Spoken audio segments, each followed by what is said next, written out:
حان الوقت لتوقف المجتمع الدولي عن الكيل بالمعايير المزدوجة. ኳታር ከሰሞኑ እስራኤል በዶሃ ታይቶ የማይታወቅ የተባለውን ጥቃት ከፈጸመች በኋላ የዓለም አቀፉ ማህበረሰብ እስራኤልን የመቅጫው ጊዜ አሁን ነው ያለች ትገኛለች። እስራኤል ላደረሰችውና ለፈጸመችው ወንጀል ሁሉ የምትቀጣበት ጊዜ አሁን ነው። የዓለም አቀፉ ማህበረሰብም አድሏዊ መንገዶችን በመተው እስራኤልን የሚያስቆምበትና የሚቀጣበት ጊዜ አሁን ነው ብለዋል። እስራኤል በጋዛ እየፈጸመች ያለውን የሰብአዊ ቀውስ በሌሎች ድንበሮችም ዘልቃ ማድረግ ትፈልጋለች። ይህንን ደግሞ በዝምታ ማለፍ የሚገባ አይደለም ብለዋል የኳታሩ ጠቅላይ ሚኒስትር ሼህ መሐመድ ቢን አብዱራህማን አልታኒ። እስራኤል የሐማስ አባላት ላይ ልትፈጽመው አቅዳ 6 ሰዎች የተገደሉበትን ጥቃት ተከትሎ አስቸኳይ ስብሰባን በዶሃ ጠርታለች። በዚህ ወቅትም የኳታሩ ጠቅላይ ሚኒስትር እስራኤልን የዓለም አቀፉ ማህበረሰብ ተጠያቂ ያድርግ፣ ለእስራኤል እየተደረገ ያለው የመድሎ ሂደቶችም ውድቅ ይደረጉ ሲሉ አሳስበዋል።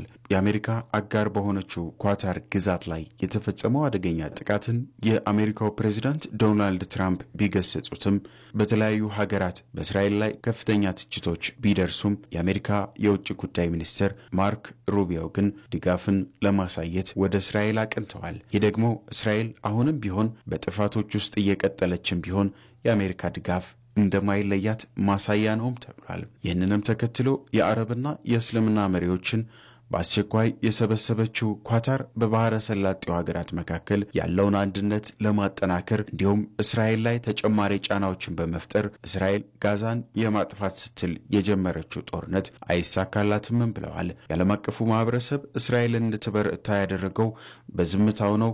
ይህ ደግሞ ተጠያቂ እንዳትሆን አድርጓታል። ዓለም አቀፉ ማህበረሰብ አሁን እስራኤል ላይ ጫና በመፍጠር እያደረገች ያለችውን ተንኳሽነትና የሰብአዊ መብቶችን የመጣስ መንገዷን ሊያስቆመው ይገባልን ብለዋል። የኢራኑ ፕሬዝዳንት መሱድ ፔጂኪያን፣ የኢራቁ ጠቅላይ ሚኒስትር ሙሐመድ ሻህ አልሱዳኒና የቱርኩ ፕሬዝዳንት ሬሴፕ ጣይብ ኤርዶዋን ይገኙበታል ተብሎ ከሚጠበቀው የዛሬው የመሪዎች ጉባኤ አስቀድሞ ኳታር እስራኤልን ዓለም አቀፉ ማህበረሰብ እንዲያስቆማት ጥሪ አድርጋለች። የተለያዩ ሀገራት መሪዎች በሚሳተፉበት የኳታሩ ጉባኤ ላይ የእስራኤልን ጥቃት አስመልክቶ የሚቀርብን ረቂቅ የውሳኔ ሐሳብ የሚመለከት ስለመሆኑ የኳታር የውጭ ጉዳይ ሚኒስትር ቃል አቀባይ መጂድ አልአንሷሪ ለመገናኛ ብዙሃን ገልጸዋል። በፓሪስ ዩኒቨርሲቲ የመካከለኛው ምስራቅ መምህር የሆኑት ካሪም ቢታር ይህ ጉባኤ ለአረብና ለሙስሊም ሀገራት መሪዎች ማንነታቸውን የሚያሳዩበት ነው ሲሉ ጠርተውታል። ብዙዎች አካሄዶቻቸውን ከድሮው የሚቀይሩበት ይሆናልም ሲሉም ገልጸውታል። ሀገራት በዚህ ጉባኤ ላይ በእስራኤልና በአሜሪካ ለዓለም አቀፉ ማህበረሰብ የሚሰጠውን ባዶ ቼክ አለመቀበሉን የሚያረጋግጥበት ጊዜ መድረሱንም ጠቋሚ ምልክት ነው ብለዋል።